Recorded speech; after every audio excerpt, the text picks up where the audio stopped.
America के इतिहास में सिविल वॉर एक ऐसी घटना है जिसने यूरोपियन की जीत और स्लेवरी के हार के साथ ही राष्ट्र में एक नई इकोनॉमिक, पॉलिटिकल और सोशल रिवॉल्यूशन की शुरुआत की थी। इस वॉर ने अमेरिकी फेडरल सिस्टम को एक नए सिरे से नई परिभाषा दी थी ताकि हमेशा के लिए स्टेट से नेशनल गवर्नमेंट को ऊपर रखा जा सके। सिविल वॉर के इन वर्षों ने कई अमेरिकी परिवारों और सोशल बिलीफ्स की जमकर परीक्षा भी ली थी। इस वॉर में जहां इतने अमेरिकी पुरुषों ने हिस्सा लिया था, वहीं यूनियन और कन्फेडरेंसी में मौजूद महिलाओं ने भी अपनी भूमिका को बखूबी निभाया था। वॉर के अंत तक राष्ट्र का हर परिवार इसके इफेक्ट से जूझ रहा था, चाहे वो जान माल का नुकसान हो या फिर डिस्ट्रक्शन। फेडरल गवर्नमेंट के पावर और रिस्पॉन्सिबिलिटी के वापस आने के साथ ही कई सारे बड़े बड़े कॉन्स्टिट्यूशनल बदलाव भी दिखाई देने लगे थे। अमेरिकन सिविल वॉर राष्ट्र के लोगों के बीच एक सेक्शनल हेट्रेड ले आया था जो कहीं ना कहीं किसी कोने में आज भी पनपती है। द अमेरिकन सिविल वॉर एक ऐसा विषय है जो आपके लिए इस तरह से तैयार किया गया है ताकि आप इस वॉर से जुड़े लोगों, उनके इश्यूज और इस वॉर के कॉन्सिक्वेंसेस को समझने में आसानी हो सके। इसलिए इस चर्चा में जहां कई क्रिटिकल पलों की झलक और उनके बारे में जानकारी मिलेगी, वहीं उस समय के अमेरिकी पुरुषों और महिलाओं के दिमाग और उनकी सोच के बारे में भी लोगों को एक आइडिया मिलेगा। 1860 और 1861 में जब व्हाइट साउदर्न्स अमेरिकन यूनियन से अलग होने लगे तो अमेरिका के पॉलिटिकल सिस्टम की नींव हिलने की दस्तक सुनाई देने लगी। और तो और जिन कठिनाइयों से लड़ने के लिए इसे जाना जाता था, अब उस सोच पर भी असर पड़ता दिखाई देने लगा।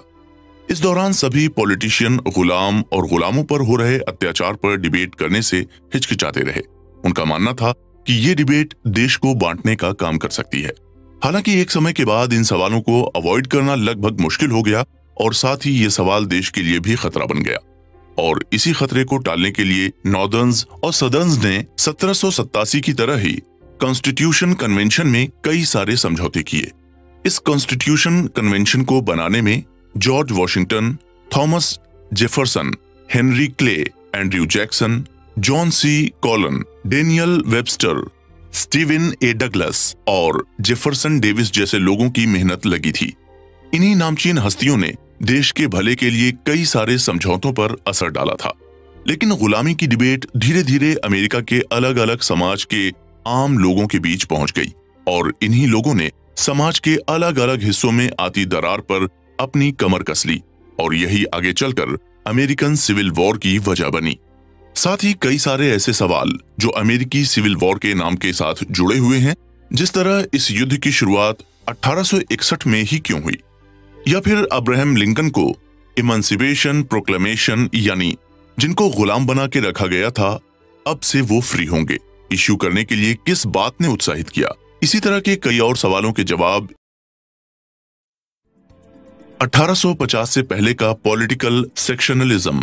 व्हाइट अमेरिकन मानते थे कि गुलामी प्रथा गुलामी के उन इलाकों में बढ़ने से अलग पॉलिटिकल और लीगल समस्या है जहां पर ये ना के बराबर थी या बिल्कुल भी नहीं थी। एक आम सोच थी कि गुलामी हर स्टेट का एक निजी मामला है जिसका फैसला वहां के रहने वाले लोग ही कर सकते हैं।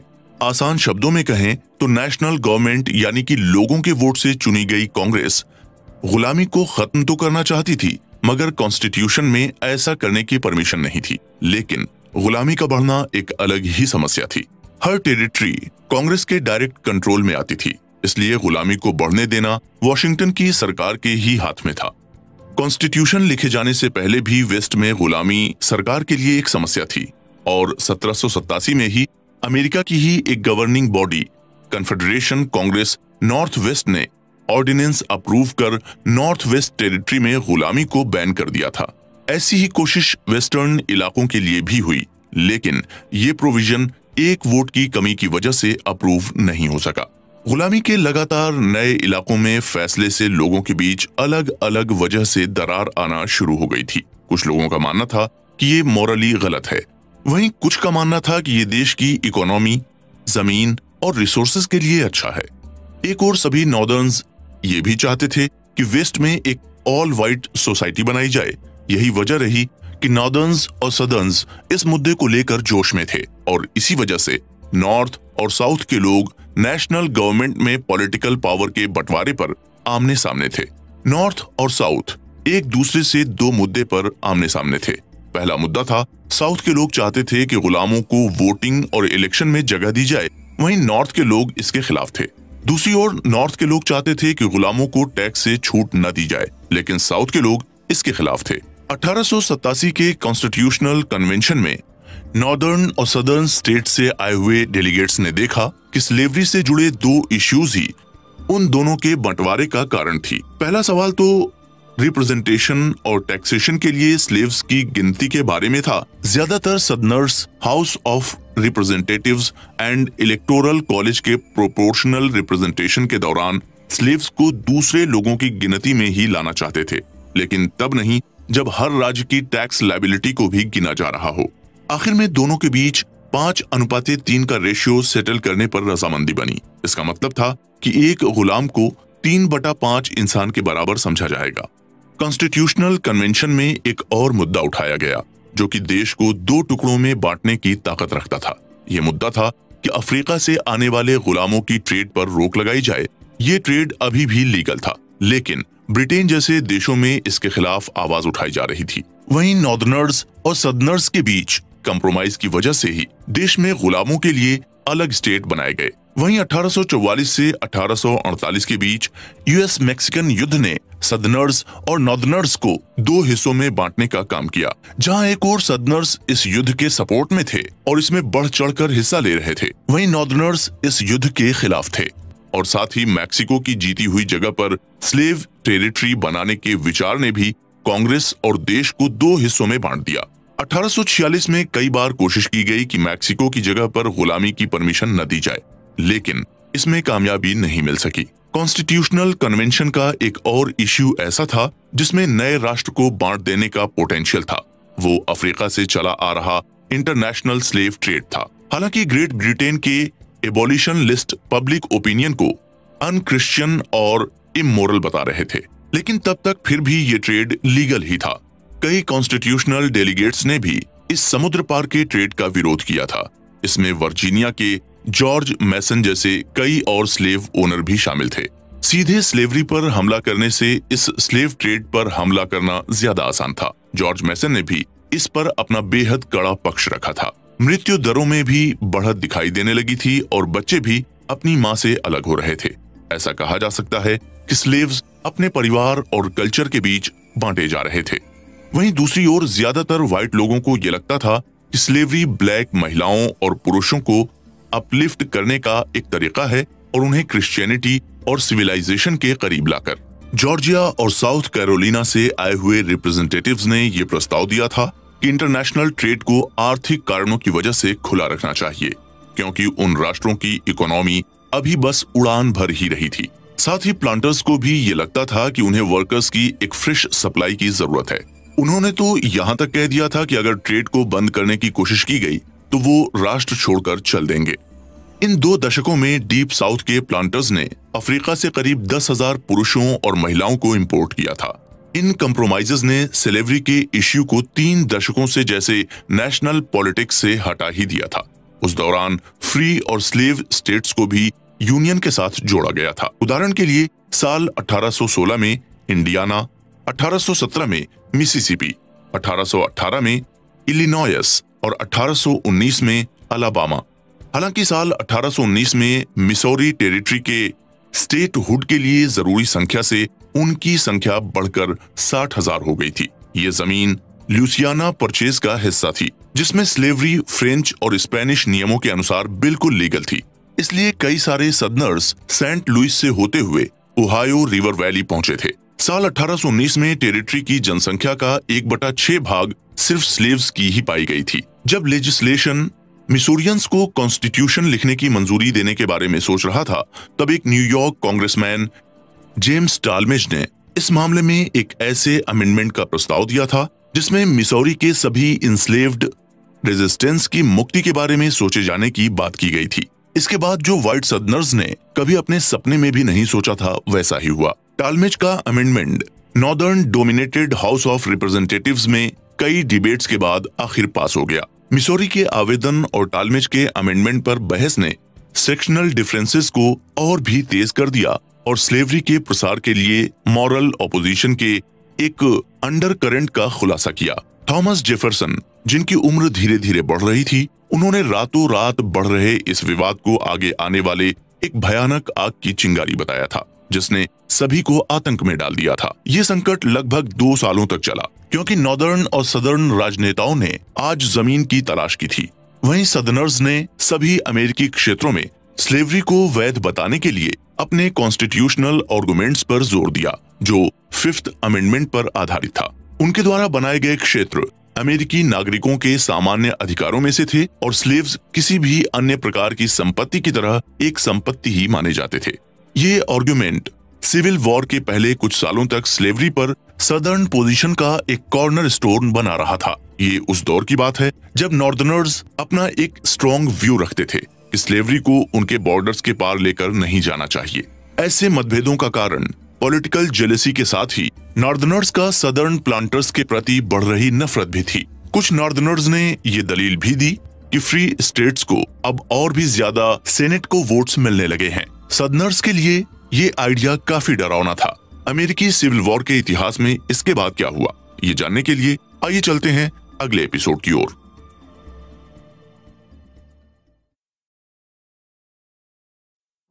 सेक्शनल डिफरेंसेस की आगे की तस्वीर। हालांकि टालमेज के प्रस्तावित सुधार ने ये एहसास दिला दिया था कि सेनेट में इक्वालिटी कितनी जरूरी होती है। साथ ही इस डिबेट ने ये छवि भी स्पष्ट कर दी कि हाउस ऑफ रिप्रेजेंटेटिव्स में उन्होंने कितना पावर खो दिया था। साल 1820 में सिर्फ 40% कांग्रेसमैन ही स्लेव ओनिंग स्टेट से आते थे। साथ ही सदर्नर्स को बहुत बुरे और ऑफेंसिव कमेंट्स का भी सामना करना पड़ता था। इनमें से एक कमेंट न्यूयॉर्क के रूफस किंग का भी था, जिन्होंने स्लेवरी को ईश्वर के नियमों के खिलाफ बताया था। इसके अलावा बाकियों ने भी सजेस्ट किया था कि स्लेवरी पूरी तरह से गवर्नमेंट के रिपब्लिकन फॉर्म के प्रोविजंस का उल्लंघन है। वर्जीनिया और साउथ के लोग बाकी 19वीं सदी के अमेरिकी लोगों की ही तरह अपने रिवोल्यूशनरी हेरिटेज को लेकर काफी ज्यादा एक्साइटेड थे, लेकिन उनका ये एक्साइटमेंट एक समय के बाद थोड़ा फीका पड़ने लगा था। आखिरकार महीनों के डेडलॉक के बाद हाउस के यंग स्पीकर केंटकी के हेनरी क्ले ने मिसौरी के यूनियन में कंप्रोमाइज ऑफ लेजिस्लेशन का अप्रूवल करवाया और लुसियाना परचेज पर स्लेवरी के सवाल का हल भी ढूंढ निकाला था। अक्सर हैंडसम हैरी या हैरी ऑफ द वेस्ट जैसे नामों से पुकारे जाने वाले क्ले को 3 चीजों का बहुत शौक था, बॉर्बन, सिगार और पोकर। उसे इन तीनों के प्रति उसके प्यार के लिए जाना जाता था। वो राष्ट्रपति बनने की दौड़ में हिस्सा लेकर भी लगातार 3 बार हार गया था, लेकिन अपने सबसे आखिरी नाम द ग्रेट कंप्रोमाइजर को जीतने के लिए उसने इंजीनियर के 3 मुख्य सेक्शनल एग्रीमेंट्स का इंतजाम किया था। उस समय के गतिरोध को हल करने के लिए मैन, जो कि इससे पहले मैसाचुसेट्स का एक हिस्सा था, उसे यहाँ एक स्वतंत्र राज्य के रूप में भर्ती कराया गया था, जिसे गुलामी या स्लेवरी का समर्थन करने वाले मिसौरी के साथ जोड़ा गया था। इस घटना के सबसे इमीडिएट कॉन्सिक्वेंस के रूप में इससे पिछले लुसियाना परचेज में गुलामी को मिसौरी की दक्षिणी सीमा के रूप में खींची गई रेखा के दक्षिणी तक सीमित करने का एक समझौता किया गया था। मिसौरी कॉम्प्रोमाइज में तो जब तक देश में कोई नई जमीन नहीं जोड़ी गई, तब तक प्रदेशों में गुलामी के सवाल का समाधान किया जाता रहा।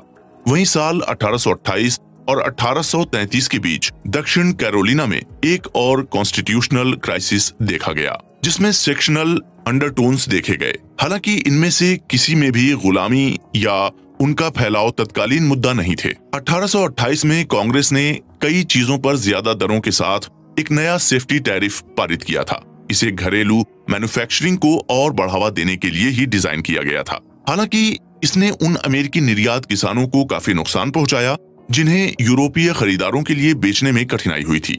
शायद सबसे कठिन दबाव दक्षिण कैरोलिना के कॉटन प्लांटर्स थे, जो घटती मिट्टी, गिरती उपज और ताजी जमीन से पश्चिम की ओर कंपटीशन से जूझ रहे थे। जवाब में राज्य के बागान मालिकों के एक छोटे से गुट ने राजनीतिक या संवैधानिक सिद्धांत और राज्य के अधिकारियों का परीक्षण करके टैरिफ को चुनौती देने का फैसला किया।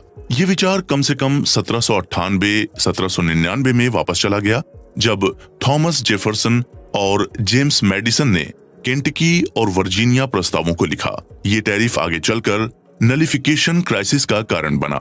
संवैधानिक अनुसमर्थन मॉडल की मदद से तब जॉन सी कैलहॉन ने साउथ कैरोलिना एक्सपोजिशन और प्रोटेस्ट की शुरुआत की। 1850 के दशक की शुरुआत में दोनों प्रमुख दलों ने 1850 के समझौते के पीछे खड़े होकर स्लेवरी यानी गुलामी को राष्ट्रीय राजनीति से बाहर रखने की उम्मीद की। इस दौरान असंतोष और अविश्वास की मजबूत भावनाएं कई दक्षिणी लोगों के बीच बनी रहीं। हालांकि इस बढ़ते संकट ने जॉर्जिया मंच को हिला देने के उद्देश्य से अलगाववादियों का एक कोर बनाया जो पहले से निर्धारित नहीं था। वास्तव में एक बड़ा अल्पसंख्यक पहले से ही मानता था कि अलगाववाद को टालना नामुमकिन है। उधर उत्तर में फ्री सॉइल के लिए आंदोलन ने रफ्तार पकड़ी और 1850 के दशक के दौरान की घटनाओं ने पार्टियों को राष्ट्रीय राजनीति से गुलामी को दूर रखने से रोक दिया। उत्तर और दक्षिण दोनों के दृष्टिकोण में भी बदलाव दिखना शुरू हुआ था, क्योंकि अमेरिकी कम क्षमाशील थे और एक दूसरे पर ज्यादा शक भी करते थे। उत्तर में अलगाव की भावना और दक्षिण में गुलामी के प्रस्तावों की तुलना में अलगाव और अविश्वास की सामान्य भावनाओं के लिए कोई दो समूह ज्यादा जिम्मेदार नहीं थे। एबोलिशनिस्ट्स, फ्यूजिटिव स्लेव्स और साउथ का नॉर्दर्न व्यू। एबोलिशनिस्ट वो होते हैं जो दास प्रथा के खिलाफ थे और फ्यूजिटिव स्लेव्स ऐसे गुलाम थे जो गुलामी से बचने के लिए भाग जाते थे। सिविल वॉर से पहले नॉर्दर्न व्हाइट्स का एक छोटा सा हिस्सा ही इमीडिएट एबोलिशन के सपोर्ट में हुआ करता था। इससे भी कम लोग ये मानते थे कि व्हाइट और ब्लैक लोग कभी सोशल, कल्चरल और इंटेलेक्चुअल हो सकते हैं। फिर भी 1861 तक कई अमेरिकियों ने, जिनमें से ज्यादातर व्हाइट सदर्नर्स थे, उनका ये मानना था कि एबोलिशनिस्ट ने सिविल वॉर लाने में एक केंद्रीय भूमिका निभाई थी। एबोलिशनिस्ट ही नॉर्दर्नर्स को गुलामी के बारे में सोचने के लिए मजबूर करते थे। जिनका इंपॉर्टेंस बिल्कुल एक समान था वो थे दूसरे देशों से भागे हुए गुलाम। गुलामों में वैसे तो हमेशा से भागने की टेंडेंसी होती थी, लेकिन फ्यूजिटिव स्लेव एक्ट 1850 के आने के बाद इस इश्यू को पहली बार नॉर्थ में लाया गया था। एबोलिशनिस्ट्स और भागे हुए गुलामों ने साथ मिलकर ही मेन स्ट्रीम पब्लिक ओपिनियन को सदर्न सोसाइटी में लाने का काम किया था। वैसे तो नॉर्थ अमेरिका में एबोलिशन का इतिहास बहुत पुराना रहा है, लेकिन अफ्रीकन्स और अफ्रीकन अमेरिकियों को भी शुरुआत से ही एबोलिशनिस्ट ही माना जाता था। साल 1812 के रिवॉल्यूशन के दौरान करीब 10,000 गुलाम भाग खड़े हुए थे। साल 1830 के बाद कई गुलाम एबोलिशन के प्रवक्ता भी बनाए गए थे। इनमें से सबसे मशहूर थे फ्रेडरिक डगलस, जो एक गिफ्टेड पब्लिक स्पीकर थे। डगलस मैरीलैंड से भाग गए थे और उन्होंने अपनी आत्मकथा भी लिखी थी और बाद में एक अखबार भी पब्लिश की थी जिसका नाम नॉर्थ स्टार था। दूसरे भगोड़े गुलामों फ्यूजिटिव्स ने भी यहाँ के गुलामों को लेजेंडरी अंडरग्राउंड रेल रोड से भागने में मदद की थी।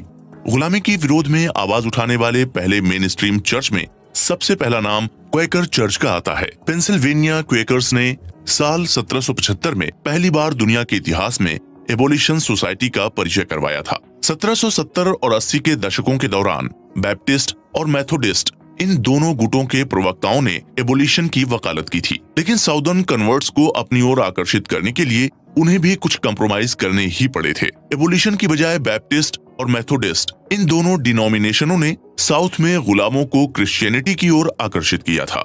द मॉडर्न एबोलिशन मूवमेंट की शुरुआत साल 1831 में हुई थी, जिसे अमेरिकी गुलामी के इतिहास का एक खास दिन माना जाता था। 1 जनवरी को विलियम लॉयड गैरिसन ने बोस्टन में एक एबोलिशन जर्नल का प्रकाशन शुरू किया था जिसका नाम द लिबरेटर था।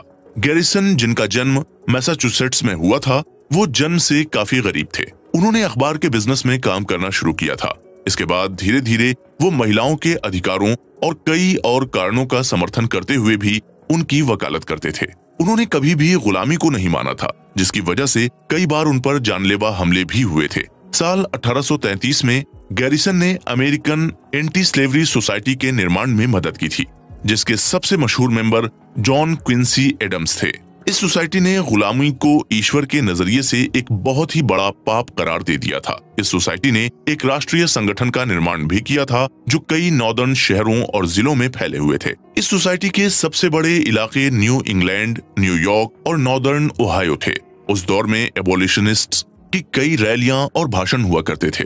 इतना ही नहीं, इस विषय पर उनकी किताबें, पैम्फलेट्स और आर्टिकल्स भी अखबारों में छपा करते थे। इसके लिए उन्हें काफी विरोध का भी सामना करना ही पड़ता था, लेकिन धीरे धीरे उनकी बातों का इफेक्ट स्लेवरी के नॉर्दर्न व्यू पर दिखने लगा था। इसी का नतीजा है कि 1800 से लेकर 1840 तक दूसरे ग्रेट अवेकनिंग की झलक इन इलाकों में दिखने लगी थी।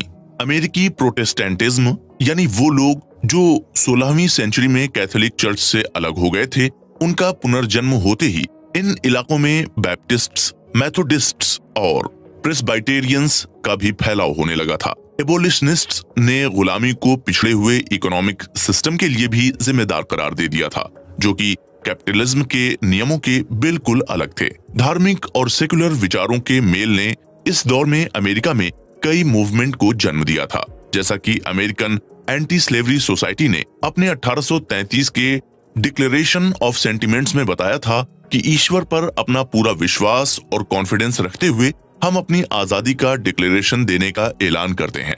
एबोलिशनिस्ट्स की तरह ही भागे हुए गुलामों ने भी नॉर्दर्न लोगों को गुलामी के बारे में सोचने पर मजबूर कर दिया था।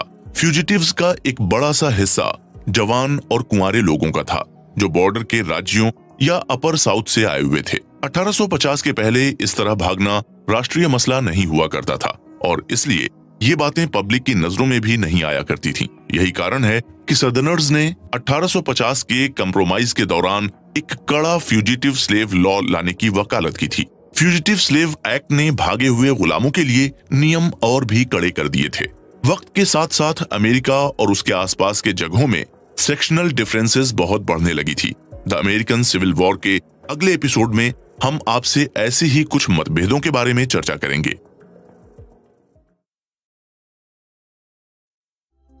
प्रो स्लेवरी आर्गुमेंट्स और सेक्शनल डिफरेंसेस। दुनिया के इतिहास में गुलामी एक ऐसा विषय था जिसके बारे में बहुत कम लोग ही सवाल उठाते थे। 19वीं सदी तक स्लेवरी के डिफेंस को एलाबोरेट करने की कोई जरूरत नहीं पड़ी थी। नॉर्दर्न क्रिटिसिज्म के जवाब में सदर्नर्स भी बहुत डिफेंसिव हो गए थे। साल 1830 के पहले यूनाइटेड स्टेट्स में स्लेवरी को नेसेसरी इविल कहा जाता था। अमेरिकी व्हाइट लोगों को शुरू से ही जातिवाद को लेकर कई समस्याओं का सामना करना पड़ता था। उन्हें लगता था कि रेशियल मिक्सिंग से शायद इस समस्या का कोई समाधान निकाला जा सकता है और इसलिए उन्होंने एक ऐसे आर्गुमेंट के बारे में सोचा जिससे गुलामी की इस समस्या से निजात पाया जा सके। साल 1817 में अमेरिकन कोलोनाइजेशन सोसाइटी की स्थापना भी इसी उद्देश्य से ही की गई थी। वहीं 1830 के आते आते इस आर्गुमेंट के टोन में बदलाव दिखना शुरू हो गया था, खासकर जब गैरिसन ने द लिबरेटर नाम की पत्रिका को पब्लिश करना शुरू किया था, जिसने मॉडर्न एबोलिशन मूवमेंट की शुरुआत कर दी। इसके अलावा अगस्त में भी एक भयंकर स्लेव रिबेलियन ने राष्ट्र के इतिहास को हिलाकर रख दिया था। ये रिबेलियन साउथहैम्पटन काउंटी वर्जीनिया में शुरू हुआ था। नैट टर्नर, जो कि एक स्लेव प्रीचर थे, उन्होंने पूरी जगह पर अत्याचार मचाना शुरू कर दिया था। इसमें कई लोगों की जान भी गई थी और इनमें से ज्यादातर तो इस रिबेलियन से जुड़े हुए भी नहीं थे। साल 1850 में pro slavery arguments northern free labour से हटकर सदर्न स्लेव सोसाइटी की ओर मुड़ गए थे। विलियम ग्रेसन की इस विषय पर एक कविता, जिसे द हायरलिंग एंड द स्लेव कहा गया, उसमें यह बताया गया था कि कैसे फैक्ट्री में काम करने वाले लोगों को इस मूवमेंट के माध्यम से मदद पहुंचाई जा रही है। साल 1838 में साउथ कैरोलिना के विलियम हार्पर ने भी कहा, सिविलाइजेशन की नींव रख दी गई है, फ्री सॉइल और रिपब्लिकन मेजॉरिटी का निर्माण। साल 1850 से पहले तक राष्ट्र ने एक भयानक दशक बिताया था, जिसे बहुत गहरे लेवल पर जब स्टडी किया गया तो पाया गया कि इसका एक कारण फेल हुआ पॉलिटिकल सिस्टम भी था। लेकिन अब सवाल ये था कि क्या गुलामी सिविल वॉर के बाद खत्म हो जाने वाली थी, या फिर क्या नॉर्दर्नर्स और सदर्नर्स अब एक कॉमन ग्राउंड पर आने में सफल हो पाए थे। चाहे इन सवालों का जवाब हो या ना हो, इतना तो तय था कि सिविल वॉर 1850 का एक सबसे इम्पोर्टेंट इवेंट रिपब्लिकन पार्टी का गठन ही होने वाला था। जैसे जैसे पुरानी पार्टियों का महत्व कम होता जा रहा था, उनकी जगह रिपब्लिकन्स ने लेना शुरू किया था। साल 1850 की शुरुआत में विग्स और डेमोक्रेट्स, इन दोनों गुटों ने 1850 के कंप्रोमाइज के साथ चलने का निर्णय कर लिया था। डेमोक्रेट्स के राष्ट्रीय लीडर थे सेनेटर स्टीवन डगलस, जो इलिनॉइस से थे। डेमोक्रेट्स का ज्यादातर हिस्सा सदर्न स्टेट से ही हुआ करता था, क्योंकि वो नेशनल कन्वेंशन के एक नियम के भीतर चलते थे। स्टीवन डगलस राष्ट्रपति बनना चाहते थे, इसलिए उन्होंने और नॉर्दर्न डेमोक्रेट्स ने मिलकर सदर्न वोटरों को अपनी तरफ कर लिया। विक्स का गुलामी के टेरिटरीज पर कोई अधिकार नहीं हुआ करता था। हालांकि उनके राष्ट्रपति मिलार्ड फिलमोर ने पहले ही कंप्रोमाइज मेजर्स पर साइन कर दिया था। कैंसस नेब्रास्का ये वो जगह थी जहां के लोगों को गुलामी से जुड़े अपने स्वतंत्र वोट डालने की मंजूरी थी। इन्होंने भी दूसरे स्टेट्स में पॉलिटिकल ऑर्गेनाइजेशंस को हवा दी थी। पहले से ही फ्री साइड पार्टी, जो कि गुलामी प्रथा के फैलाव को रोकने के लिए काम कर रही थी, वहां पर मौजूद थी और साथ ही लोगों ने एंटी नेब्रास्का, पीपल्स और इंडिपेंडेंट जैसी पार्टियां ज्वाइन करना शुरू कर दिया था। साल 1855 के राष्ट्रीय इवेंट्स ने भी इन फ्री सॉइल पार्टियों को बहुत लाभ पहुंचाया था। सदर्नर्स ने फैसला किया कि नेब्रास्का उनके लिए काफी दूर है, जहां वो भविष्य में फ्री स्टेट का सपना देख सकते हैं। लेकिन कैंसस मिसौरी के बिल्कुल बाद था, जो एक स्लेव स्टेट भी था। उत्तर के एंटी स्लेवरी सपोर्टर्स ने new England immigrant and company के साथ मिलकर पैसों और बंदूकों का बंदोबस्त किया था। साल 1856 के स्प्रिंग तक एक ही टेरिटरी को क्लेम करने वाले दो लेजिस्लेचर्स, यानी दो ऐसी ऑर्गेनाइजेशन जिसे कानून व्यवस्था बनाए रखने और उसे बदलने के लिए अधिकार दिए गए थे, और दोनों तरफ हथियारबंद लोग मौजूद थे। उन लोगों को ये उम्मीद थी कि इस मसले का एक शांतिपूर्ण हल निकल जाएगा। इस दौरान एक प्रो स्लेवरी मॉब ने लॉरेंस शहर पर हमला किया और वहां के गवर्नर का घर जला दिया। इस हमले के जवाब में एबोलिशनिस्ट जॉन ब्राउन और उनके कुछ साथियों ने पोटावाटमी मैसेकर के दौरान 5 लोगों को मौत के घाट उतार दिया। साल 1856 के अंत तक इस कत्लेआम में लगभग 200 लोगों की मौत हो चुकी थी, और यही कारण है कि इस दौरान कैंसस शहर को ब्लीडिंग कैंसस कहा जाता था। सेक्शनल हिंसा की सबसे बुरी घटना यूनाइटेड स्टेट्स के सीनेट में हुई थी। 20 मई को सेनेट चार्ल्स समनर, जो कि मैसाचुसेट्स के एक एबोलिशनिस्ट थे, उन्होंने कैंसस के प्रो स्लेवरी सेटलर्स के खिलाफ एक भाषण दिया था, जिसमें उन्होंने साउथ कैरोलिना के सीनियर सेनेटर एंड्रयू पिकनेस बटलर का बहुत अपमान भी किया था। 2 दिनों बाद बटलर के भांजे प्रेस्टन बुक्स, जो साउथ कैरोलिना के एक रिप्रेजेंटेटिव थे, उन्होंने समनर पर हमला कर दिया। ऐसे मतभेदों को देखते हुए अब नॉर्दर्नर्स ने भी फ्री सॉइल का साथ देना इस उद्देश्य से शुरू कर दिया कि इससे गुलामी का अंत हो पाएगा। उनके मुताबिक यूं तो गुलामी अमर थी, लेकिन इसे संविधान के अंतर्गत बिल्कुल भी खत्म नहीं किया जा सकता। साल 1856 से 1860 के बीच रिपब्लिकन्स ने एंटी सदर्निज्म और स्लेव पावर कॉन्स्पिरेसी के खिलाफ अपनी आवाज उठाई थी। रिपब्लिकनिज्म यानी लोकतंत्रवाद के सेंट्रल थीम्स का प्रचार अब्राहम लिंकन से बेहतर किसी ने भी नहीं किया था। साल 1858 में स्टीफन डगलस के साथ उनके मशहूर डिबेट में लिंकन ने पूरे राष्ट्र का अटेंशन अपनी तरफ कर लिया था और प्रेसिडेंशियल नॉमिनेशन की नींव रख दी थी। उस समय लिंकन डगलस डिबेट्स इलिनॉइस के सीनेट कॉन्टेस्ट का हिस्सा हुआ करते थे। लिंकन के भाषण ने ही रिपब्लिक फ्री सॉइल आइडियोलॉजी की परफेक्ट समरी का निर्माण किया था। धीरे धीरे लिंकन ने रिपब्लिकन्स और डेमोक्रेट्स के बीच के मतभेदों का कारण जानकर उन्हें सुलझाना शुरू किया। रिपब्लिकन्स का ये मानना था कि गुलामी एक हद तक होनी चाहिए और ब्लैक पुरुषों और महिलाओं को भी डिक्लेरेशन ऑफ इंडिपेंडेंस के सारे अधिकार मिलने ही चाहिए। 1860 का चुनाव, अपगमन और अमेरिका के कॉन्फेडरेट स्टेट्स।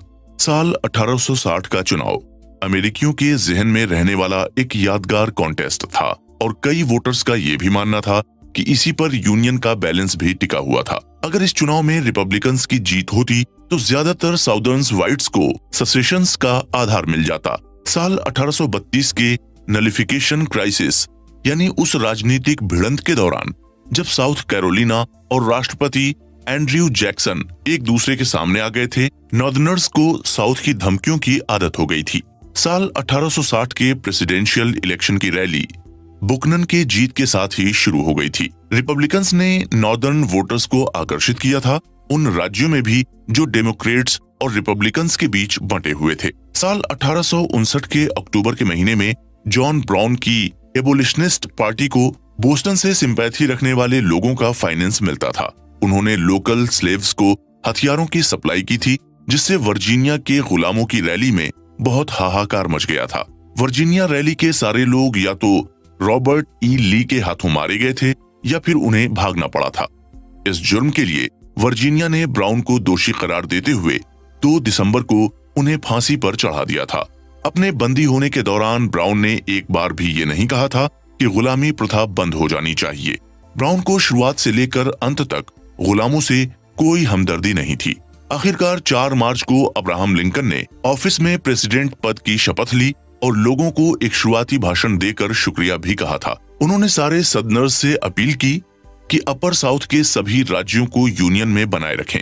साथ ही लिंकन ने सेसेशन यानी सोसाइटी से अलगाव को एंड्रयू जैक्सन के साल 1832 के नलिफिकेशन प्रोक्लेमेशन से जोड़ते हुए उसे अराजकता का एसेंस बताया था।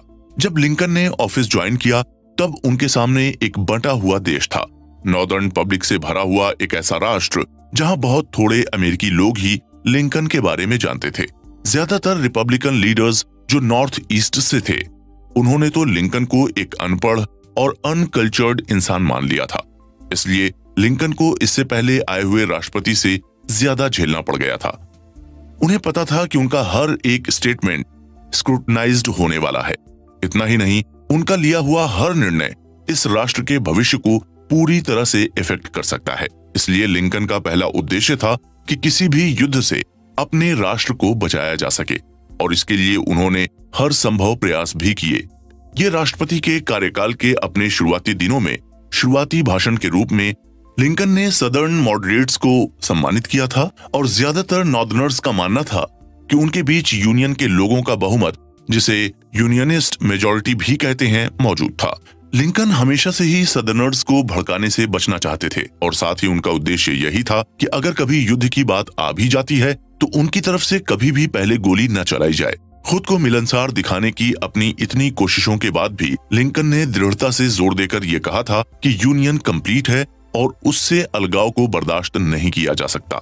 हालांकि इसके बाद यूनियन ने 7 अलग अलग राज्यों में लगभग सभी संघीय संपत्ति को जब्त कर लिया था। लिंकन ने जो बचा था उसकी रक्षा करने की कसम खाई थी। इससे पहले कि लिंकन नासेंट कॉन्फेडरेसी का सामना कर पाते, उन्हें अपना प्रशासन एक साथ रखना पड़ा।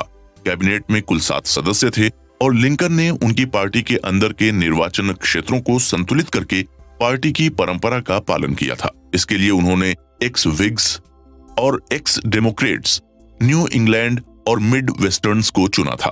द अमेरिकन सिविल वॉर के इस एपिसोड में जहां आपने सुना कि अपने शुरुआती दिनों में लिंकन को किन चुनौतियों का सामना करना पड़ा था, वहीं अगले एपिसोड में हम आपको इन चुनौतियों के बारे में और विस्तार से बताएंगे।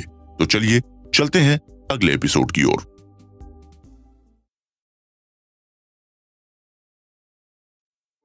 फोर्ट समटर और युद्ध की शुरुआत। न्यूयॉर्क के विलियम स्वार्ड, जो कि स्टेट के सेक्रेटरी थे, धीरे धीरे वो राष्ट्रपति के सबसे करीबी सलाहकार और दोस्त बनने के साथ उनकी कैबिनेट के एक महत्वपूर्ण सदस्य भी बन गए थे। स्वार्ड को शुरू में ऐसा लगा था कि लिंकन एक बेहद निंदनीय नेता बनेंगे, लेकिन जब उन्होंने देखा कि लिंकन ने इसका बिल्कुल उल्टा प्रदर्शन किया तो स्वार्ड ने उनकी क्षमताओं की बहुत सराहना की। लिंकन के कैबिनेट में ओहियो के ट्रेजरी सैलमन चेज के सचिव, जो कि रिपब्लिकन के नामांकन के लिए पूर्व कंपेटिटर भी थे, साथ ही वो एक प्रसिद्ध वकील और पूर्व डेमोक्रेट थे जिनका एबोलिशनिस्ट्स बहुत सम्मान करते थे। इसके अलावा इस कैबिनेट में नौसेना के सचिव और एक पूर्व डेमोक्रेट गिडियोन वेल्स भी एक कुशल प्रशासक साबित हुए। साथ ही साइमन कैमरॉन, जो युद्ध सचिव थे, attorney general Edward Bates, internal secretary Caleb Smith और पोस्टमास्टर जनरल मोंटगोमरी ब्लेयर ने भी कैबिनेट को भर दिया था। जेफरसन डेविस के विपरीत लिंकन ने आखिरकार अपने इस कैबिनेट पर भरोसा किया और उनके कौशल और सलाह से उन्हें बहुत फायदा भी मिला। रिपब्लिकन प्रशासन का पहला असल संकट 2 फेडरेट किलों से संबंधित था, पेंसाकोला में फोर्ट पिकंस और चार्ल्सटन में फोर्ट समटर। इन दोनों इंस्टॉलेशन ने प्रशासन के लिए तत्कालीन एक दुविधा प्रस्तुत की, क्योंकि कम भोजन और पानी होने पर उन्हें कुछ हफ्तों के अंदर ही फिर से उसकी आपूर्ति की जरूरत होती है। नॉर्दर्नर्स की राय भी उनके खुद के लोगों के बीच बटी हुई थी, जिसकी वजह से उन्होंने एक सरल दृष्टिकोण का आग्रह किया था। शुरुआत में लिंकन के मंत्रिमंडल ने मार्च के अंत तक दोनों किलों में खाने और पानी की जरूरत पूरी करने के लिए किसी भी मुश्किल कदम का कड़ा विरोध किया। हालांकि नॉर्दर्न जनता और ज्यादातर कैबिनेट के सदस्य इस मसले पर काफी कठोर थे। इसलिए 1861 के स्प्रिंग और गर्मियों में लड़ाई शुरू हुई, जहां अमेरिकियों ने अपना पक्ष चुना और देश राष्ट्रीय इतिहास के सबसे खूनी युद्ध में उतर गया। लिंकन और डेविस दोनों ने आर्म्ड दुश्मनी से बचने की उम्मीद में अपना अपना पदभार ग्रहण किया था, लेकिन पिछले दशक की तरह ही इस बारे में राजनेताओं से समझौता कर लिया। वहीं दर्जनों व्यक्तिगत फैसलों ने युद्ध की अंतिम शुरुआत को आकार दिया और हजारों पुरुषों और महिलाओं ने व्यक्तिगत तौर पर यूनियन या कन्फेडरेट का समर्थन करने का ऑप्शन चुना। लिंकन के पास ज्यादा नॉर्दर्नर्स यूनियन के साथ बने हुए थे और उनका मानना था कि यूनियन हमेशा के लिए था और गुलामी का विस्तार भी नहीं होना चाहिए। उधर यूनियन ने भी आजादी पर जोर दिया था और ये माना कि शायद गुलामी आखिरकार बर्बाद हो गई थी, लेकिन नॉर्दर्नर्स और सदर्नर्स को एक छोटे से युद्ध की उम्मीद थी। और तो और उन्होंने ये उम्मीद की थी कि महत्वपूर्ण सामाजिक बदलाव के बिना यूनियन की आजादी के सवालों को जल्दी से सुलझा लिया जाएगा, लेकिन ऐसा हुआ नहीं। ऑर्गेनाइजेशन, स्ट्रेटजी और बुल रन का पहला बैटल। अप्रैल 1861 में राष्ट्रपति लिंकन और डेविस को एक ही तरह की मुश्किलों का सामना करना पड़ा था। इनमें युद्ध की स्ट्रेटजी तैयार करना, सेना की टुकड़ियों को तैयार करना और अपने सिटीजन्स को एक साथ करना शामिल थे। इन फंडामेंटल कामों को पूरा करने में उनकी एनर्जी और पूरा समय चला गया था। दोनों ने इसलिए तय किया कि अब वो अपने हिसाब से फैसले लेंगे। युद्ध के पहले कुछ महीने बेहद हलचल से भरे और गंभीर थे। पॉलिटिशियंस, मिलिट्री कमांडर्स और बाकी लोग जो इस युद्ध का हिस्सा थे, उनमें से किसी को भी युद्ध का कोई एक्सपीरियंस नहीं था और ऐसे बिना एक्सपीरियंस वाले लोग दोनों ही पक्षों में मौजूद थे। कई महीनों की छोटी छोटी झड़पों और कुछ बड़ी व्यस्तताओं के बाद उस हरे भरे जंगली ग्रामीण इलाकों ने ही सबसे पहले 1.5 साल के लिए युद्ध का टोन सेट करने में मदद की। अमेरिकियों ने युद्ध के बीच ही अपने जीवन को ऑर्गेनाइज करना शुरू कर दिया। हालांकि इसके शुरुआती नेचर ने यह विश्वास दिलाया था कि कुछ परिवार इस संघर्ष से सीधे प्रभावित नहीं थे। ज्यादातर अमेरिकियों ने यह सोचा कि युद्ध एक छोटा सा संघर्ष होगा। इस कॉन्सेप्ट को बड़े पैमाने पर 1846 से 1848 के अमेरिकी मैक्सिकन युद्ध के जरिए एक रूप दिया गया था। मैक्सिको में अमेरिकियों ने कई पारंपरिक लड़ाइयां जीती थीं, जिनमें सेनाएं खुले मैदान में मिली। इस युद्ध का अंत तब हुआ जब संयुक्त राज्य अमेरिका ने दुश्मन की राजधानी मेक्सिको सिटी पर कब्जा कर लिया था। युद्ध का ये कॉन्सेप्ट अमेरिकी गृह युद्ध से बचने के लिए कठिन था। ये युद्ध कुछ उच्च अधिकारियों के बीच जुनून के बारे में बताने में भी मदद करता है। इस रियल वॉर की वजह से निश्चित रूप से ह्यूमन लाइफ और उनकी संपत्ति की भी बहुत बर्बादी हुई और ये युद्ध सभी के लिए महंगा साबित हुआ, खासकर सदर्नर्स के लिए, क्योंकि इसमें नागरिकों को सीधे पीड़ितों या रिफ्यूजीज के रूप में शामिल किया गया। दूसरे शब्दों में कहा जाए तो अधिकांश अमेरिकी, चाहे नॉर्थ के हों या साउथ के, इस कॉन्फ्लिक्ट के रियल नेचर को देखकर पूरी तरह से चौंक गए थे और इसके लिए वे पूरी तरह से तैयार भी नहीं थे। इसलिए उस समय दोनों ग्रुप के युद्ध को लेकर जो ओपिनियन थे, उन्हें समझने के लिए ये थ्योरी बहुत जरूरी थी।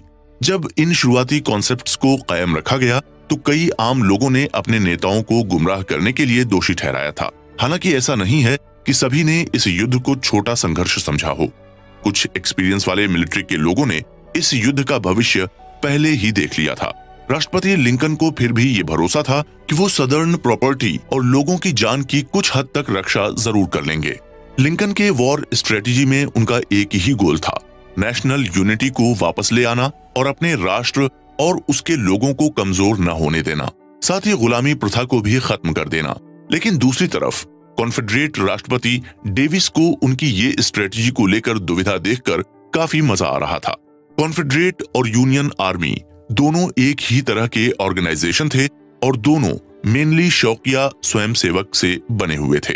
यूनियन की सेना में साल 1860 के उनके रेगुलर और पेशेवर सैनिक भी मौजूद थे। ये एक बड़ी सेना थी जिनमें से ज्यादातर वॉर शुरू होने पर अपने देश और उसकी सेना से वफादारी निभा रही थी। जनरल स्कॉट ने इन रेजिमेंटों को बचाने का फैसला किया, इस उम्मीद में कि उन पर उन एलीट यूनिट्स की तरह भरोसा किया जा सकेगा जो सबसे श्रेष्ठ माने जाते हैं और ये इकाई किसी भी हालात में बहुत अच्छा प्रदर्शन भी करेगी। सैनिकों को 3 ब्रांचेस में बांट दिया गया था, इन्फेंट्री यानी पैदल सेना, कैवेलरी यानी घुड़सवार और आर्टिलरी यानी तोपखाने। जो सेना इन्फेंट्री में थी उनमें से ज्यादातर लोगों ने तोपों के भरोसे लड़ाई करने की उम्मीद की थी, जबकि घुड़सवार सेना ने अपने दुश्मनों के बारे में खुफिया जानकारी हासिल करने की सोची थी ताकि दूसरे पक्ष को कंफ्यूज करते हुए उन्हें कमजोर किया जा सके। घुड़सवार सेना ने कई पुरुषों के लिए कुछ रोमांटिक आकर्षण की पेशकश भी की, जो कम से कम कीचड़ से गुजरने के बजाय सवारी कर रहे थे। साथ ही युद्ध की शुरुआत में घुड़सवार सेना ने हाई क्लास के अधिक पुरुषों का ध्यान भी अपनी तरफ खींच लिया था, क्योंकि इस ब्रांच को अपने खुद के घोड़े को प्रोवाइड कराने के लिए एक वॉलंटियर की जरूरत भी थी। इन्फेंट्री ने दोनों पक्षों के 75 से 80% सैनिकों को अपने ग्रुप में शामिल किया और लगभग 90% कैजुअलिटीज की जानकारी भी सामने आई। ये ज्यादातर लोगों के बाकी दो सेनाओं को चुनने का भी एक कारण बना था। शुरुआती अमेरिकी सेना में इस लंबे समय से चली आ रही परंपरा की जड़ें थीं उनके लोकतंत्र की ताकत, क्योंकि वे अमेरिकन व्हाइट्स के बीच बराबरी का प्रचार करता था। नॉर्थ के लोगों पर हुआ ये आक्रमण और उसके रिजल्ट्स में हुए बुल रन की पहली लड़ाई ने युद्ध के पहले 2 सालों के दौरान ईस्ट में यूनियन के प्रयासों के बारे में बहुत कुछ बताया। पहली बात तो ये थी कि ये काफी अच्छी योजना थी, लेकिन इसमें हुए ह्यूमन डैमेज ने पूरे राष्ट्र को चौंका दिया था। ये उस समय के अमेरिकी इतिहास का सबसे भयंकर युद्ध साबित हुआ था। इस युद्ध में हजारों लोगों ने अपनी जान गंवाई थी और कई लोग घायल भी हो गए थे। यूनियन की हार और वॉशिंगटन की वापसी ने इसे अगले 18 महीनों के लिए एक अच्छी मनोवैज्ञानिक बढ़त दी। ईस्ट में यूनियन के सैनिकों और अधिकारियों के बीच इसने हीनता और संदेह की भावना भी पैदा की, जिसे दूर करना मुश्किल हो रहा था। बेशक इस बात से सदनर्स बहुत खुश थे। कुछ ने तो बातचीत से शांति की भविष्यवाणी भी कर दी थी। 1862 में भूमि और समुद्र पर युद्ध। साल 1862 में अमेरिका की युद्ध की स्थिति को कई तरह के नए और भयानक पॉइंट्स पर पहुंचाए थे। देश भर में चल रही इस बड़ी लड़ाई में हजारों लोग मारे गए थे और दोनों पक्षों को नए सैनिकों को खड़ा करने में बहुत सारी मुश्किलों का सामना करना पड़ा था। सिर्फ जमीन पर ही नहीं, बल्कि कॉन्फेडरेट सेना ने समुद्र में भी नाकाबंदी करने का काम शुरू कर दिया था। नॉर्दर्न फोर्सेस ने अपनी सेना की शक्ति का फायदा उठाते हुए एक साथ सेना और नौसेना के अभियानों की शुरुआत की थी। इससे पहले यूनियन ने रिचमंड पर कब्जा करने के उद्देश्य से वर्जीनिया पर बड़े पैमाने पर एक हमला भी शुरू किया था।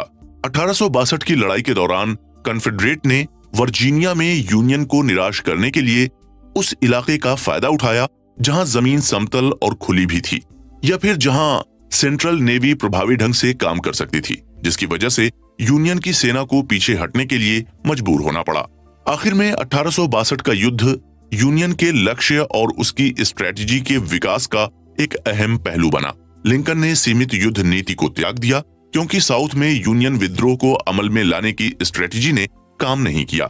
फर्स्ट बुल रन में पोटोमैक की सेना, जो अब जनरल मैकलेन के अंडर थी, अपनी ट्रेनिंग के लिए वॉशिंगटन के बाहर रुकी थी और वेस्ट में अपने खोए हुए भरोसे को फिर से बहाल करने के लिए फेडरल सभी यूनियन फोर्सेस को मिसौरी या केंटकी, दोनों कॉन्फेडरेट स्टेट्स से बाहर निकालने में फेल रहे। दूसरी तरफ यूलिसिस ग्रांट नॉर्थ की किस्मत को बदलना चाहते थे और इसलिए अपने व्यवसाय में असफल होने के बाद उन्होंने पहले सेना के जनरल इन चीफ और इसके बाद संयुक्त राज्य अमेरिका के राष्ट्रपति के रूप में अपना आगे का सफर तय करने का निर्णय लिया था।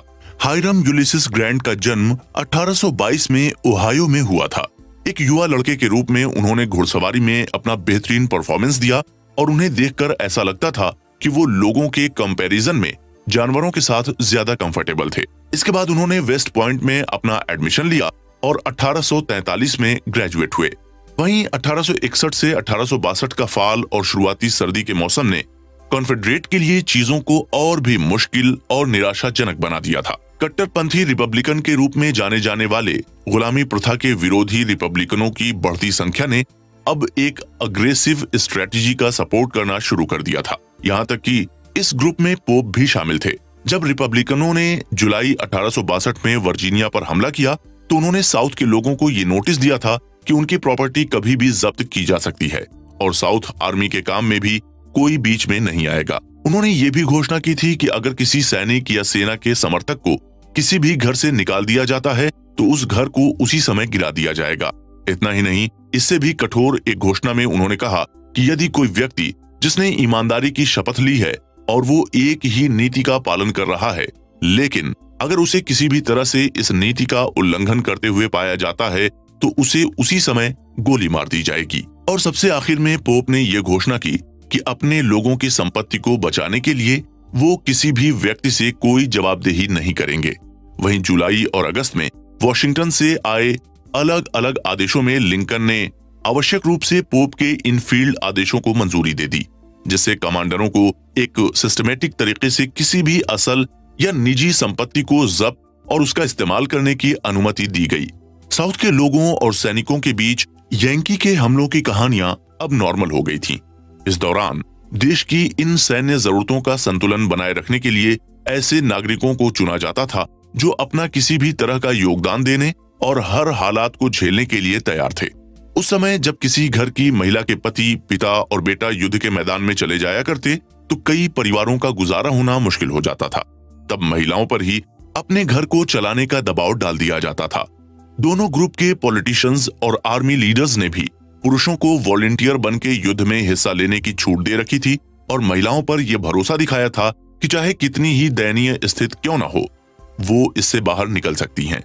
इसके बदले में लिंकन और डेविस को 1861-62 के युद्ध में एक बड़े परिवारों को एक्टिव करने और बनाए रखने का कार्य सौंपा गया था, जहां ज्यादातर अमेरिकियों को उम्मीद थी कि ये युद्ध छोटा होगा और इसलिए इसका उनके जीवन पर मामूली सा असर पड़ेगा।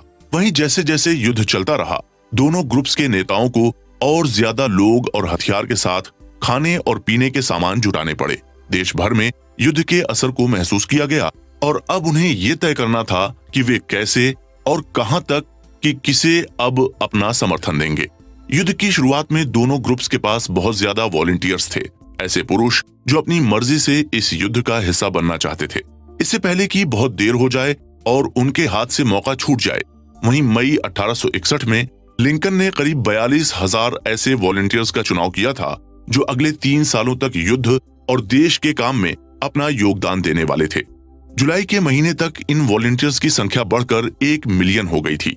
7 लाख से ज्यादा लोग अब सेंट्रल आर्मी में शामिल हो गए और वे सभी इस युद्ध के अनुभवी सदस्य बनने लगे। उधर कॉन्फेडरेट और यूनियन में वहां के लोकल नेताओं ने भर्ती के प्रयास शुरू कर दिए, जहां अक्सर महिलाओं पर केंद्रीय भूमिका निभाने के लिए भरोसा किया जाता था। निश्चित रूप से युद्ध के पहले 6 महीनों के लिए अप्रैल 1861 से उस साल के अभियान में पाया गया कि ज्यादातर परिवारों ने इस युद्ध को सीमित तरीके से महसूस किया था। न वहां की आर्मी बड़े पैमाने पर पहुंची और न ही कैजुअल्टीज का आंकड़ा बहुत ज्यादा पाया गया था, लेकिन दोनों ग्रुप्स ने उनके पास अवेलेबल फंड और चीजों के साथ अपनी कोशिशों को जारी रखा था। इसमें कोई शक नहीं कि इस पहले के कुछ महीने में भी आर्मी में मौत और बर्बादी का परसेंटेज थोड़ा ज्यादा पाया गया था। साथ ही नॉर्थ और वेस्ट वर्जीनिया, केंटकी और मिसौरी में महत्वपूर्ण लड़ाई में भी कुछ लोग शामिल थे, लेकिन ज्यादातर तादाद परिवारों और समुदायों की ही थी। हालांकि इसके बाद भी लोगों ने लिंकन पर भरोसा करने में समझदारी नहीं दिखाई थी। वर्जीनिया, टेनेसी और मिसिसिपी में नाकाम या रुके हुए अपराधियों ने नॉर्दर्नर्स को निराश किया और लिंकन के नेतृत्व पर सवाल उठाना शुरू हो गया। राष्ट्रपति लिंकन ये बहुत अच्छी तरह से जानते थे कि सिर्फ युद्ध के मैदान में उनकी जीत ही जनता की उनके प्रति इस राय को बदल सकती थी। यूनियन के नेताओं ने तब कॉन्फेडरेट की राजनीति को करीब से देखा और जैसे जैसे ये युद्ध आगे बढ़ा, कई लोगों का मानना था कि उत्तरी शांति आंदोलन उनकी सबसे अच्छी उम्मीद है जो रिपब्लिकन को बेदखल कर सकता है या लिंकन को समझौता करने के लिए मजबूर कर सकता है। 1863 का युद्ध, दक्षिण की आजादी का ऑप्शन अब भी साफ नहीं था और ये इस पॉइंट पर लटका हुआ था कि युद्ध के संसाधनों के लगातार घटने से अब वो इस युद्ध में आगे कैसे बढ़ेंगे। ऐसे में साल 1863 उनके लिए एक टर्निंग पॉइंट साबित हुआ था। एक तरफ जहां उनकी केंद्रीय अर्थव्यवस्था मजबूत हो रही थी, तो दूसरी तरफ वर्दी में पुरुषों की बेहतर आपूर्ति की गई थी और यहाँ तक कि भर्ती की समस्याओं के साथ नॉर्थ के बड़े मैन पावर रिजर्व ने यूनियन के लिए हार की भविष्यवाणी की थी कि अगर ये युद्ध बहुत लंबे समय तक जारी रहा। डेविस का मानना था कि शांति आंदोलन को बढ़ावा देने की जरूरत थी, लेकिन कैसे? क्या यूनियन को मुख्य रूप से एक रक्षात्मक युद्ध लड़ना जारी रखना चाहिए था या फिर जितना संभव हो सके उतने से ही क्षेत्र की रक्षा करनी चाहिए थी? साथ ही ये सब करके क्या लिंकन और रिपब्लिकन्स को सीज फायर के बारे में सोचने पर मजबूर किया जा सकेगा? 1863 के स्प्रिंग के मौसम में मिसिसिपी की हालत पिछली सर्दियों से कुछ ज्यादा अलग नहीं थी। यूनियन आक्रामक रूप से विक्सबर्ग के नॉर्थ में रुक गया था। ग्रैंट के दिसंबर 1862 के आक्रमण को नेथन बेडफोर्ड फॉरेस्ट के कॉन्फेडरेट कैवेलरी द्वारा रेलवेज और टेलीग्राफ लाइनों को खत्म करने के लिए दुश्मन की रेखाओं से बहुत पीछे ले जाया गया था। ग्रैंट की सप्लाई लाइन जितनी लंबी होती गई, वो फॉरेस्ट के घुड़सवार सैनिकों के लिए उतना ही कमजोर होता जा रहा था। कई मायनों में ऐसा कहा जाता है कि पहले दिन की लड़ाई से ही आखिरी दिन का रिजल्ट तय किया जा सकता है। इसी तरह शहर के साउथ में पहाड़ियों और कनेक्टिंग लकीरें जो एक आइडियल प्रोटेक्शन की स्थिति देती हैं, उन्हें दोनों ग्रुप्स के कमांडरों ने पहचाना था। आखिरकार 1 जुलाई को सिविल वॉर के इतिहास में सबसे अधिक बहस वाले पलों में से एक में रिचर्ड डिक यूवेल ने जरूरी स्थिति पर हमले के खिलाफ एक फैसला किया। इसके साथ ही युद्ध से जुड़े कई सवाल लोगों के दिमाग में आने लगे। क्या जैक्सन यूवेल से ज्यादा अच्छी तरह आगे बढ़े होंगे? क्या होता अगर ली ने यूवेल को और भी सटीक आदेश दिया होता? क्रूर प्रतियोगिताओं में दोनों सेनाओं के लोगों ने गेटिसबर्ग के पीच ऑर्चर्ड और व्हीटफील्ड 81 साल बाद केवल दूसरे विश्व युद्ध के दौरान हुए हवाई हमले, जिसे नॉर्मैंडी लैंडिंग या डी डे भी कहा जाता है, उसी डी डे से हो पाया था। कब्रिस्तान रिज और फिर लिटिल राउंड टॉप के बेस पर क्रूर प्रतियोगिताओं में दोनों सेनाओं के लोगों ने गेटिसबर्ग के पीच ऑर्चर्ड और व्हीटफील्ड जैसी जगहों से सेना को बाहर कर दिया था। इसके बाद भयंकर युद्ध में यह तय कर पाना मुश्किल हो रहा था कि किसका पड़ला भारी है। 1863 में कॉन्फेडरेट आर्मीज ने एक भयंकर लड़ाई में काफी बड़े पैमाने पर अपने सैनिकों को खोया और एक मुश्किल हालात का सामना किया, लेकिन देश में इससे भी बड़ी असफल लड़ाइयां हुईं। 1863 की शुरुआत में युद्ध से देश को काफी उम्मीदें थीं, क्योंकि कॉन्फेडरेट वर्जीनिया, टेनेसी और मिसिसिपी में अपने काम के लायक नहीं दिख रहा था। साथ ही साउथ की महिलाओं और बच्चों के लिए भी ये साल बहुत टफ था। यहाँ तक कि उनमें से ज्यादा लोगों ने पति, भाइयों और पिता के नुकसान पर शोक व्यक्त किया था। सदर्न कॉमर्स पर भी अब कॉन्फेडरेट की नाकाबंदी कड़ी हो गई थी, जो ट्रेड में कमी और वहां की इकोनॉमी को अनस्टेबल बना रही थी। इसके अलावा जैसे जैसे ज्यादा सदर्न रीजन्स यूनियन के कंट्रोल में आते जा रहे थे, वहां के लोगों को भी अकोमोडेट करना पड़ा था। साथ ही वहां के लोगों की अब उम्र भी होने लगी थी, जिसकी वजह से उनका ट्रेड में मौजूद रह पाना मुमकिन नहीं हो पा रहा था। इन दो कारणों, ट्रेड की कमी और उम्र दराज व्हाइट्स का लंबे समय तक ट्रेड में मौजूद न रह पाना, राष्ट्र की इकोनॉमी और कॉन्फेडरेट की सरकार पर इसका इफेक्ट डाल रही थी। अब वो ये सोच रहे थे कि उनके घटते रिसोर्सेज का फायदा कैसे उठाया जाए। वे युद्ध के आगे के लिए पैसे कहां से लाएंगे? आखिर में बड़े तौर पर नजर आने वाली इन्हीं कमियों की वजह से साउथ अपनी आजादी का रास्ता बंद होते हुए देख रहा था। चाहे उनकी सेना कितनी बहादुर क्यों न हो, इन कमियों ने साउथ की रोशनी को चकनाचूर कर दिया था। 1864 का वॉर पॉलिटिक्स। 1863 में यूनियन की जीत के बाद कई नॉर्दर्नर्स ने ये उम्मीद लगाई थी कि अब सिविल वॉर ज्यादा दिनों का मेहमान नहीं है। पहली बार लिंकन के पास भी एक कमांडिंग जनरल था जो नॉर्दर्नर्स की बातों से सहमत था। मार्च 1864 में लिंकन ने यूलिसीज ग्रैंट को सारे यूनियन फोर्सेस का जनरल इन चीफ बना दिया था। दोनों को ऐसा लगता था कि उन्हें कॉन्फेडरेट्स को हर तरफ से घेर कर उन पर प्रेशर बनाना चाहिए। ग्रैंट का भी यही मानना था कि ली की वर्जीनिया की सेना, जो सदर्न की सबसे ताकतवर सेना थी, यूनियन को उसी सेना को पहले खदेड़ देना चाहिए। ग्रैंट और यूनियन फोर्सेस ने अपनी शुरुआत 4 बड़े फोर्सेस और अपने एक बेसिक से प्लान के साथ की थी। पोटोमैक की आर्मी, जिसमें लगभग 1,15,000 लोग थे, और जॉर्ज गॉर्डन मीड, जिनका नेतृत्व कर रहे थे, धीरे धीरे साउथ की ओर बढ़ने लगी और उनका टारगेट ली की आर्मी ही थी। वॉशिंगटन में न रहकर ग्रैंट ने अपना हेडक्वार्टर फील्ड पर ही बनाया था। मीड ने चीफ ब्यूरोक्रेट की भूमिका निभाई थी और इस जिम्मेदारी में हमेशा से उनका अच्छा प्रदर्शन रहा था। वहीं टेक्सास और साउथ अरकानसस में एक अलग युद्ध हुआ था, जहां कॉन्फेडरेंसी के ट्रांस मिसिसिपी विभाग ने रिचमंड के आदेश के बिना काम किया था। कुल मिलाकर कॉन्फेडरेसी के पास यूनियन के मुकाबले 2 गुना हथियार थे और उनकी सेना वर्ल्ड हिस्ट्री की शायद सबसे अच्छी सप्लाई वाली सेना थी।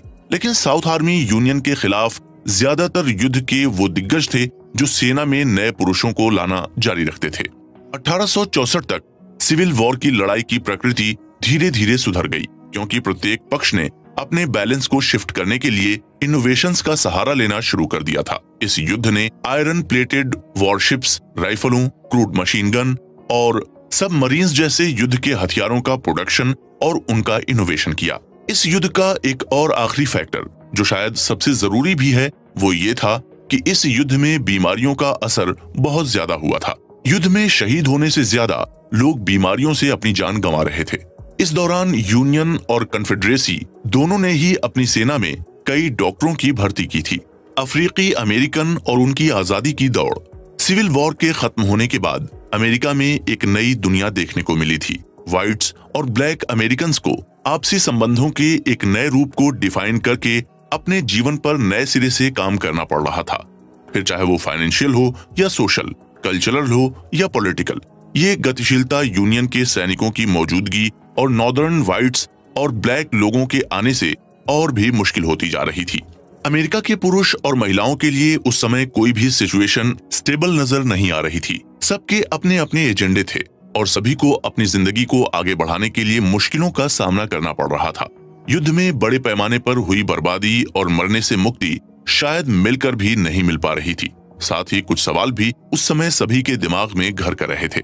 इन सवालों में से सबसे पहला तो ये था कि अगर एक्स स्लेव्स या पूर्व गुलाम, उनके लिए नए इकोनॉमिक अपॉर्चुनिटीज का मिलना ही इतना मुश्किल हो रहा था, ऐसे में वो इन मौकों का फायदा कैसे उठाने वाले थे।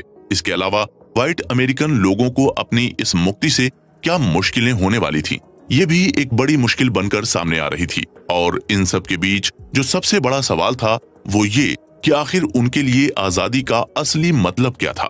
ज्यादातर गुलामों को उन पलों की याद आ रही थी जब उन्होंने पहली बार आजादी को महसूस किया था, लेकिन इसी आजादी का असली मतलब जब उन्हें समझ आने लगा तो उन्होंने इन सब चीजों से बाहर निकलने की कोशिश करना ही बेहतर समझा। लेकिन युद्ध के कारण टूटे बिखरे हुए परिवारों को एक बार फिर से मिला पाना कहाँ इतना आसान होने वाला था। लेकिन अफ्रीकी अमेरिकी लोग शुरुआत से इसी कोशिश में लगे हुए थे। ऐसे ही अफ्रीकी अमेरिकी लोगों में से सबसे अजीब एक्सपीरियंस विलियम मैथ्यूज का था।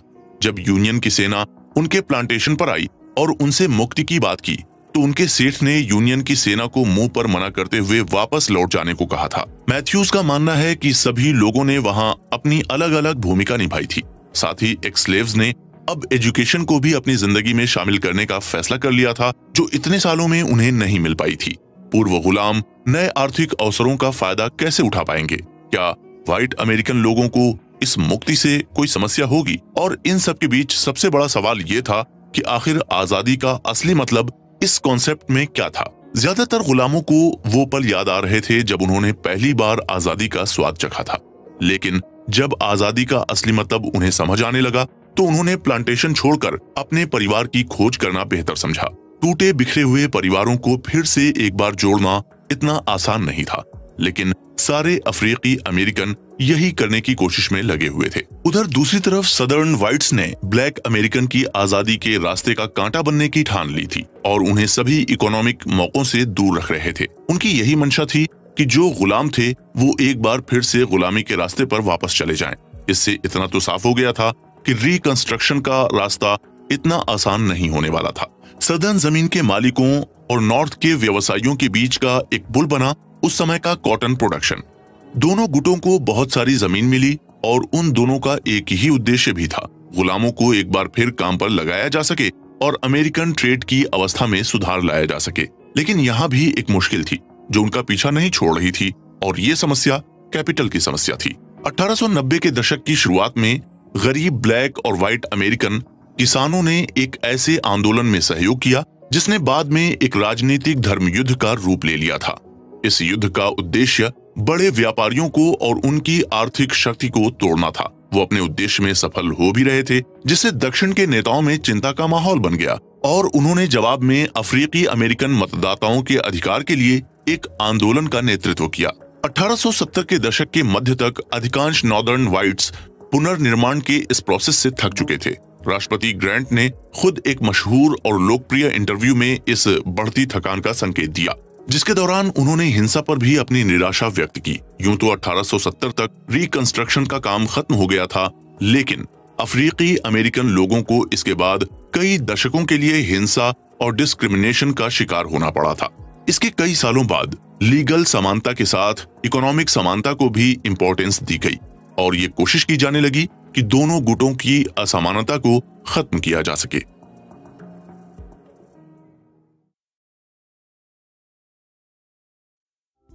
कंक्लूजन। कुकू एफएम पर द अमेरिकन सिविल वॉर की चर्चा के दौरान आपने सुना कि किस तरह अमेरिकी सिविल वॉर अपने परिणामों के कारण विश्व के इतिहास के कड़वे युद्धों में से एक हो गया था। इसमें हजारों लोगों ने अपनी जान तो गंवाई ही थी, लेकिन साथ ही इसमें लोगों को जीवन के हर क्षेत्र में नुकसान झेलना पड़ा था। इस गृह युद्ध के कुछ भयानक परिणाम भी सामने आए थे। इनमें से सबसे पहला और सबसे महत्वपूर्ण परिणाम ये था कि ये युद्ध इस बात पर जोर देने के लिए तय हुआ था कि क्या राज्य यूनियन से हट सकते हैं। युद्ध के परिणाम में यही सामने आया कि राज्य के सेक्युलरिज्म को आराम करने के लिए रख दिया गया और राष्ट्र की सर्वोच्चता का हनन किया गया था। साथ ही कॉन्फेडरेसी को हमेशा के लिए स्थायी घोषित कर दिया गया था। दूसरा ये कि इस गृह युद्ध ने नॉर्थ साउथ स्ट्रेस को स्थायी रूप से हल करके अमेरिका की नींव मजबूत की थी। तीसरा ये अमेरिका में हर जगह स्लेवरी यानी गुलामी प्रथा को खत्म कर दिया गया। यूनियन गवर्नमेंट ने कुछ ऐसे उपाय किए जिन्होंने अफ्रीकी अमेरिकियों के खिलाफ लगाए गए कानूनों को लागू करने पर रोक लगा दी। सबसे आखिर में सदर्न स्टेट खंडहर में पड़ गए थे और वहां बिजनेस डेवलपमेंट की इनकम शुरू हुई थी। प्लांटेशन भी बहुत बुरी तरह से इफेक्ट हुए थे और नए बिजनेस उभर कर सामने आए थे। रिजल्ट ये हुआ कि अमेरिकी इतिहास में अगले 10 सालों को पुनर्निर्माण यानी रिकंस्ट्रक्शन की अवधि कहा गया और इसने अमेरिका को एक नई सूरत भी दी थी। इसी तरह की कई और रोचक घटनाओं के बारे में सुनने के लिए बने रहिए